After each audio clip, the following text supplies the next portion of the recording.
વડોદરામાં દેહ વ્યાપારના મોટા રેકેટનો પર્દાફાશ થયો છે।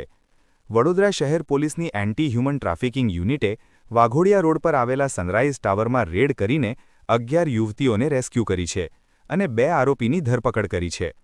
મુખ્ય આરોપી ચંદ્રિકાબેન ઉર્ફે રીટા શાહ આર્થિક લાલચ આપીને પરપ્રાંતીય યુવતીઓને વડોદરા બોલાવી દેહ વ્યાપાર કરાવતી હોવાનું સામે આવ્યું છે।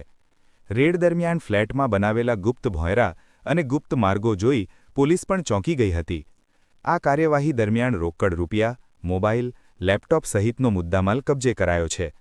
ફરાર આરોપીઓની શોધખોળ હાથ ધરવામાં આવી છે અને વધુ તપાસ ચાલુ છે। इधर बैठो अंदर।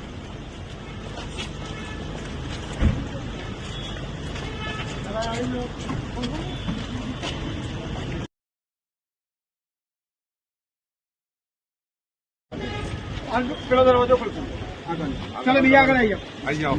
चलो आगे बढ़िए आगे